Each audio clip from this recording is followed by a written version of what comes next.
So Ghana's total public debt now stands at 119.9 billion cedis, representing 71.9% of gross domestic product. A report from the Bank of Ghana has shown the figure is up from the 102 billion cedis recorded at the end of 2015.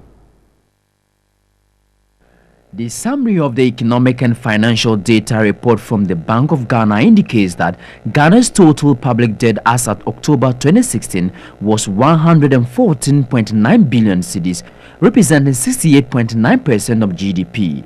However, the debt stock rose by 5 billion cedis in 1 month, that is from October to November 2016. External debt accounted for 66 billion of the debt, representing 39.6% of GDP, while domestic debt accounts for 53.9 billion, representing 32.3% of GDP.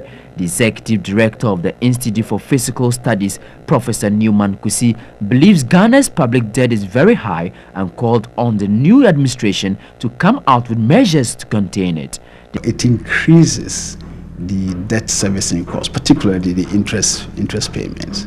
And right now, if you look at the interest payment, it's even much bigger than government capital expenditure.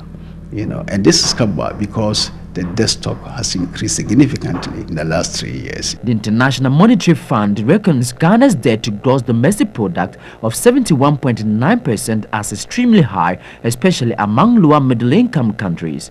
If these monies were invested in activities that over time will generate income to pay for themselves, then that's fine, because I think most of the or a greater part of the debt is now long term, above 5 years to mature, if you think about the Euro bonds and all those type of things, so that gives a little bit of space to organize ourselves to pay. Reducing the country's debt of 71.9% to GDP is critical to bringing down inflation and interest rates to boost the private sector. Benjamin Amwa Ajay is a financial analyst with First Bank Financial Services.